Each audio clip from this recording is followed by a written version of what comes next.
कमलाकान्त त्रैलोक्यं मङ्गलं कुरु। उत्तिष्ठोत्तिष्ठ गोविन्द उत्तिष्ठ गरुडध्वज उत्तिष्ठ कमलाकान्त त्रैलोक्यं मङ्गलं कुरु। मातः समस्त जगतां मधुकैटभारेः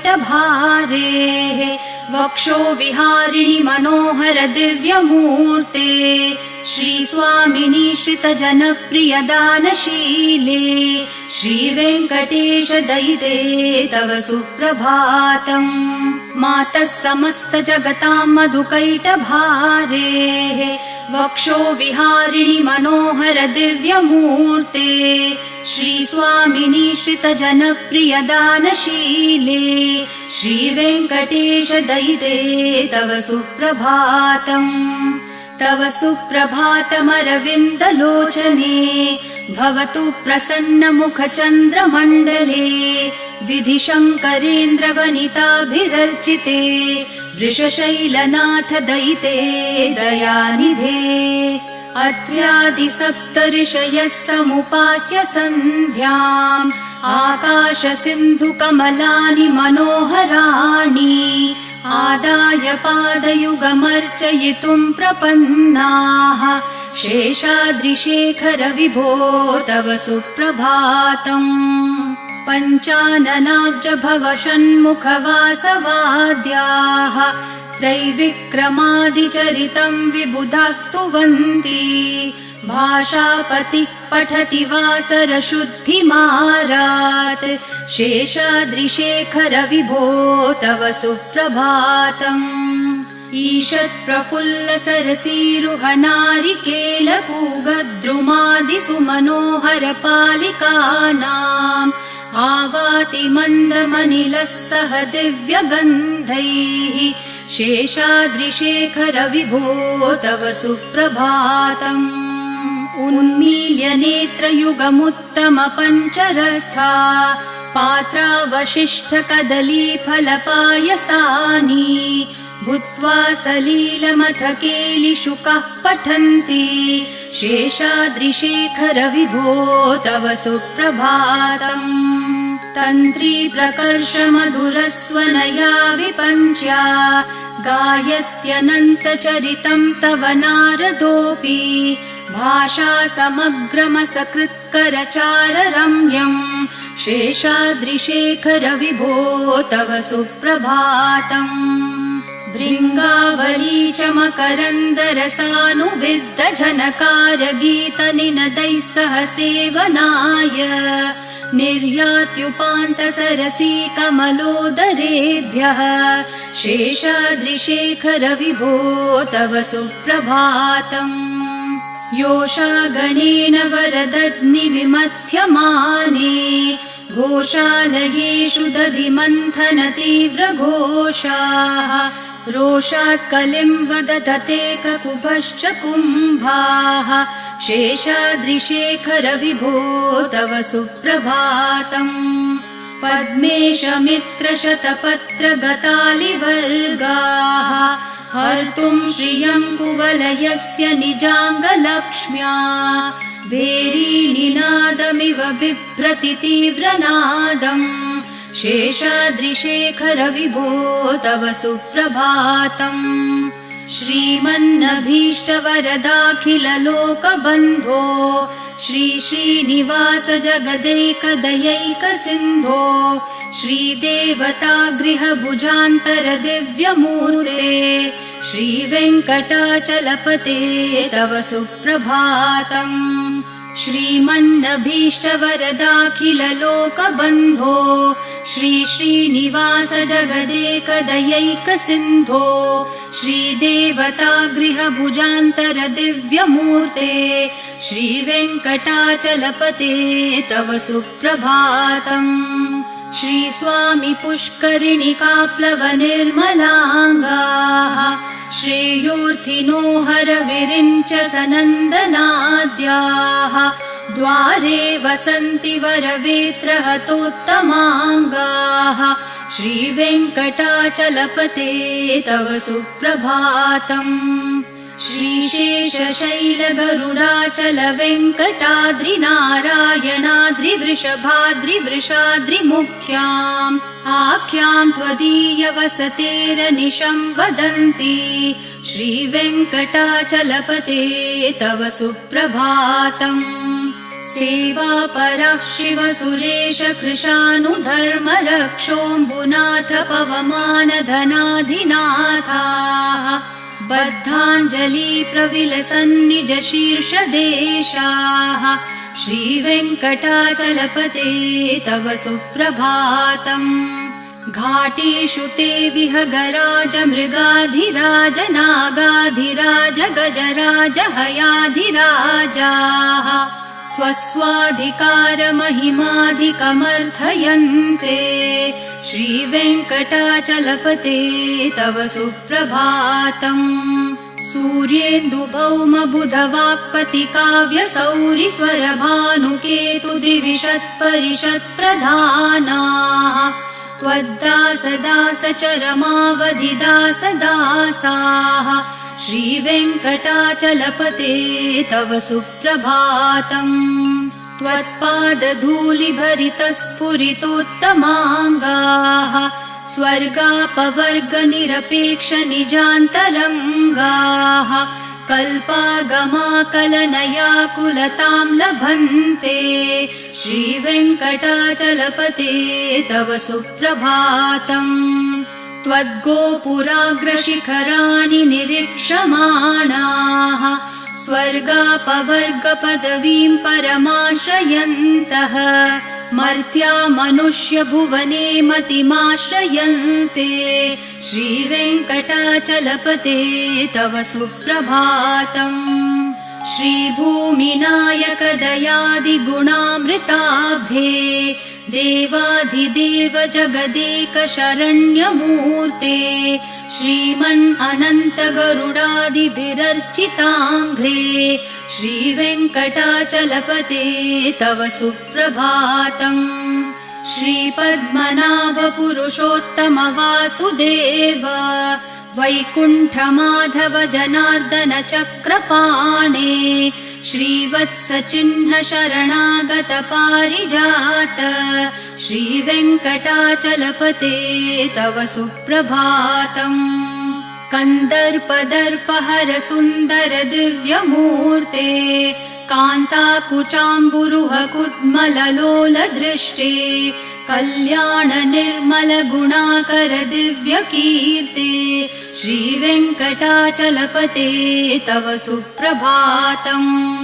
मीनाकृते कमठकोल नृसिंहवर्णिन् स्वामिन् परश्वथ तपोधन रामचन्द्र शेषांश राम यदुनन्दन कल्किरूप श्रीवेङ्कटाचलपते तव सुप्रभातम्। एलालवङ्गधनसार सुगन्धितीर्थम् दिव्यम् वियत्सरिति हेम घटेषु पूर्णम् धृत्वाद्य वैदिक शिखामणयः प्रहृष्टा तिष्ठन्ति वेङ्कटपते तव सुप्रभातम्। भास्वानुदेति विकचानि सरोरुहाणि सम्पूरयन्ति निनदैः ककुभो विहङ्गाः श्रीवैष्णवा सततमर्थितमङ्गलास्ते धामाश्रयन्ति तव वेङ्कट सुप्रभातम्। ब्रह्मादयः सुरवराः समहर्षयस्ते सन्तः सनन्दन मुखास्तवथ योगिवर्याः धामान्तिके तव हि मङ्गलवस्तु हस्ताः श्रीवेङ्कटाचलपते तव सुप्रभातम्। लक्ष्मीनिवास निरवद्य गुणैकसिन्धो संसार सागर समुत्तरणैकसेतो वेदान्त वेद्य निज वैभव भक्त भोग्य श्रीवेङ्कटाचलपते तव सुप्रभातम्। लक्ष्मीनिवास निरवद्य गुणैकसिन्धो संसार सागर समुत्तरणैकसेतो वेदान्तवेद्य निज वैभव भक्त भोग्य श्रीवेङ्कटाचलपते तव सुप्रभातम् इत्थं वृषाचलपतेरिह सुप्रभातम् ये मानवः प्रतिदिनं पठितुं प्रवृत्ताः तेषां प्रभातसमयस्मृतिरङ्गभाजाम् प्रज्ञां परार्थसुलभां परमां प्रसूते इत्थं वृषाचलपतेरिह सुप्रभातम् ये मानवः प्रतिदिनं पठितुं प्रवृत्ताः तेषां प्रभातसमयस्मृतिरङ्गभाजाम् प्रज्ञां परार्थसुलभां परमां प्रसूते कमलाकुचूचुककुङ्कुमतो नियतारुणतातुलनीलतनो कमलायतलोचनलोकपते विजयी भव वेङ्कटशैलपते कमलाकुचूचुककुङ्कुमतो नियतारुणतातुलनीलतनो कमलायतलोचनलोकपते विजयी भव वेङ्कटशैलपते स चतुर्मुख षण्मुख पञ्चमुख प्रमुखाखिल दैवतमौलिमणे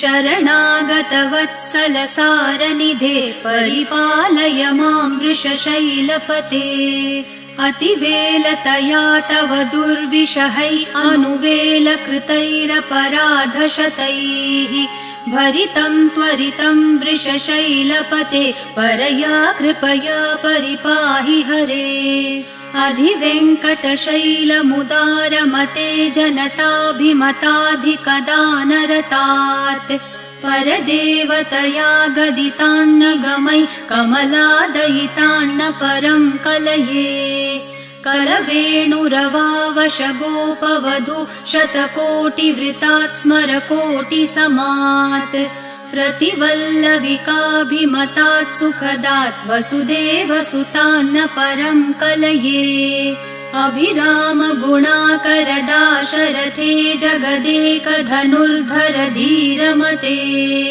रघुनायक राम रमेश विभो वरदो भवदेव दया जलदे अवनीतनया कमनीयकरं रजनीकर चारुमुखाम्बुरुहम् रजनीचरराजतमो मिहिरं महनीयमहं रघुराममये सुमुखं सुहृदं सुलभं सुखदं स्वनुजं च सुखाय ममोघशरम् अपहाय रघुत्वहमन्यमहं न कथञ्चन कञ्चन जातु भजे विना वेङ्कटेशं न नाथो न नाथ सदा वेङ्कटेशं स्मरामि स्मरामि हरे वेङ्कटेश प्रसीद प्रसीद प्रियं वेङ्कटेश प्रयच्छ प्रयच्छ विना वेङ्कटेशं न नाथो न नाथ सदा वेङ्कटेशं स्मरामि स्मरामि हरे वेङ्कटेश प्रसीद प्रसीद प्रियं वेङ्कटेश प्रयच्छ प्रयच्छ अहं दूरतस्ते पदाम्भोजयुग्म प्रणामेच्छयागत्य सेवां करोमि सकृत्सेवया नित्यसेवाफलं त्वं प्रयच्छ प्रयच्छ प्रभो वेङ्कटेश अज्ञानिना मया दोषान् अशेषान् विहितान् हरे क्षमस्व त्वं शेषशैलशिखामणे अज्ञानिना मया दोषान् अशेषान् विहितान् हरे क्षमस्व त्वं शेषशैलशिखामणे ईशानां जगतोऽस्य वेङ्कटपतेर्विष्णोः परां प्रेयसीं तद्वक्षस्थलनित्यवासरसिकां तत्क्षान्तिसंवर्धिनीं पद्मालङ्कृतपाणिपल्लवयुगां पद्मासनस्थां श्रियम् वात्सल्यादिगुणोज्ज्वलां भगवतीं वन्दे जगन्मातरम् ईशानां जगतोऽस्य वेङ्कटपतेर्विष्णोः परां प्रेयसीम् तद्वक्षस्थलनित्यवासरसिकां तच्छान्तिसंवर्धिनीम् पद्मालङ्कृतपाणिपल्लवयुगां पद्मासनस्थां श्रियम् वात्सल्यादिगुणोज्ज्वलां भगवतीं वन्दे जगन्मातरम्। श्रीमान् कृपाजलनिधे कृतसर्वलोक सर्वज्ञ शक्तनतवत्सल सर्वशेषिन् स्वामिन् सुशील सुलभाश्रित पारिजात श्रीवेङ्कटेश चरणौ शरणं प्रपद्ये। श्रीमान् कृपाजलनिधे कृतसर्वलोक सर्वज्ञ शक्तनतवत्सल सर्वशेषिन् स्वामिन् सुशील सुलभाश्रित पारिजात श्रीवेङ्कटेश चरणौ शरणं प्रपद्ये। आनूपुरार्पित सुजात सुगन्धि पुष्प सौरभ्य सौरभकरौ समसन्निवेशौ सौम्यौ सदानुभवनेऽपि नवानुभाव्यौ श्रीवेङ्कटेश चरणौ शरणं प्रपद्ये। सद्यो विकासि समुदित्वर सान्द्र रागः सौरभ्य निर्भर सरोरुह साम्यवार्ताम् सम्यक्षु साहसपदेषु विलेखयन्तौ श्रीवेङ्कटेश चरणौ शरणं प्रपद्ये। रेखामयध्वज सुधाकलशातपत्र वज्राङ्कुशाम्बुरुह कल्पक शङ्ख चक्रैः भव्यैरलङ्कृततलौ परतत्त्वचिह्नैः श्रीवेङ्कटेश चरणौ शरणं प्रपद्ये। ताम्रोदरद्युतिपराजित पद्मरागौ ब्राह्मेर्महोभिरभिभूत महेन्द्रनीलौ उद्यन्नखांशुभिर्दस्त शशाङ्कभासौ श्रीवेङ्कटेश चरणौ शरणं प्रपद्ये। सप्रेम भीतिकमलाकर पल्लवाभ्यां सम्माहनेऽपि सपदि क्लममादधानौ कान्ताववाङ्मनसगोचर सौकुमार्यौ श्रीवेङ्कटेश चरणौ शरणं प्रपद्ये।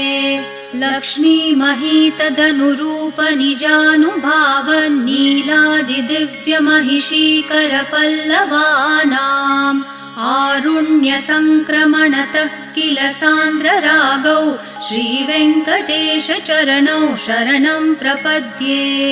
नित्यानमद्विधि शिवादि किरीटकोटि प्रत्युक्त दीप्ति नवरत्नमहप्ररोहैः नीराजनाविधिमुदारमुपादधानौ श्रीवेङ्कटेश चरणौ शरणं प्रपद्ये।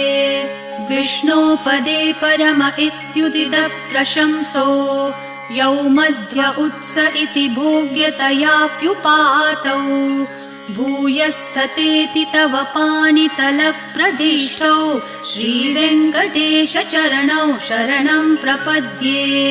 पार्थाय तत्सदृशसारथिना त्वयैव यौ दर्शितौ स्वचरणौ शरणं व्रजेति भूयोऽपि मह्यमिह तौ करदर्शितौ ते श्रीवेङ्कटेश चरणौ शरणं प्रपद्ये। मन्मूर्धिकालियफने विकटाटवीषु श्रीवेङ्कटाद्रिशिखरे शिरसि श्रुतीनाम् चित्तेऽप्यनन्यमनसां सममाहितौ ते श्रीवेङ्कटेश चरणौ शरणं प्रपद्ये। आम्लानहृष्यदवनीतलकीर्णपुष्पौ श्रीवेङ्कटाद्रिशिखराभरणायमानौ आनन्दिताखिलमनोनयनौ तवेतौ श्रीवेङ्कटेश चरणौ शरणं प्रपद्ये। प्रायप्रपन्नजनता प्रथमावगाह्यो मातुस्तनाविविशिशोरमृतायमानौ प्राप्तौ परस्परतुलामतुलान्तरौ ते श्रीवेङ्कटेश चरणौ शरणं प्रपद्ये। सत्वोत्तरैः सतत सेव्यपदाम्बुजेन संसारतारकदशार्द्रदृगञ्चलेन सौम्योपयन्त्रिमुनिना मम दर्शितौ ते श्रीवेङ्कटेश चरणौ शरणं प्रपद्ये सत्त्वोत्तरै सतत सेव्यपदाम्बुजेन संसारतारकदशार्द्रदृगञ्चलेन सौम्योपयन्त्रिमुनिना मम दर्शितौ ते श्रीवेङ्कटेश चरणौ शरणं प्रपद्ये श्रीशश्रिया घटिकया त्वदुपाय भावे प्राप्ये त्वयि स्वयमुपेयतया स्फुरन्त्या नित्याश्रिताय निरवद्य गुणाय तुभ्यं स्वां किङ्करो वृषगिरीश न जातु मह्यम् श्रीशश्रिया घटिकया त्वदुपाय भावे प्राप्ये त्वयि स्वयमुपेयतया स्फुरन्त्या नित्याश्रिताय निरवद्य गुणाय तुभ्यं स्वां किङ्करो वृषगिरीश न जातु मह्यम् श्रियः कान्ताय कल्याणनिधये निधयेऽर्थिनां श्रीवेङ्कटनिवासाय श्रीनिवासाय मङ्गलम् श्रियः कान्ताय कल्याणनिधये निधयेऽर्थिनां श्रीवेङ्कटनिवासाय श्रीनिवासाय मङ्गलम् लक्ष्मी सविभ्रमालोकसुप्रविभ्रमचक्षुषे चक्षुषे सर्वलोकानां वेङ्कटेशाय मङ्गलम् श्रीवेङ्कटाद्रिशृङ्गाग्रमङ्गलाभरणाङ्ग्रये मङ्गलानां निवासाय श्रीनिवासाय मङ्गलम् सर्वावयवसौन्दर्यसम्पदा सर्वचेतसां सदा सम्मोहनायास्तु वेङ्कटेशाय मङ्गलम् नित्याय निरवध्याय सत्यानन्दचिदात्मने सर्वान्तरात्मने श्रीमद्वेङ्कटेशाय मङ्गलम् स्वतः सर्वविदे सर्वशक्तये सर्वशेषिणे सुलभाय सुशीलाय वेङ्कटेशाय मङ्गलम् परस्मै ब्रह्मणे पूर्णकामाय परमात्मने प्रयुञ्जे परतत्त्वाय वेङ्कटेशाय मङ्गलम् आकालतत्त्वमशान्तम् आत्मनामनुपश्यताम् अतृप्तामृतरूपाय वेङ्कटेशाय मङ्गलम् प्रायस्वचरणौ पुंसां शरण्यत्वेन पाणिना कृपया दिशते श्रीमद्वेङ्कटेशाय मङ्गलम् दयामृत्तरङ्गिन्यास्तरङ्गैरिव शीतलैः अपाङ्गैः सिञ्चते विश्वं वेङ्कटेशाय मङ्गलम् सद्भूषाम्बरहेतिनां सुषमावहमूर्तये सर्वार्तिशमनायास्तु वेङ्कटेशाय मङ्गलम् श्रीवैकुण्ठविरक्ताय स्वामि पुष्करिणीतटे रमया रममाणाय वेङ्कटेशाय मङ्गलम् श्रीवैकुण्ठविरक्ताय स्वामि पुष्करिणीतटे रमया रममाणाय वेङ्कटेशाय मङ्गलम् श्रीमत्सुन्दरजामातृमुनिमानसवासिने सर्वलोकनिवासाय श्रीनिवासाय मङ्गलम् मङ्गलाशासनपरैर्मदाचार्य पुरोगमैः सर्वैश्च पूर्वैराचार्यैः सत्कृतायास्तु मङ्गलम्।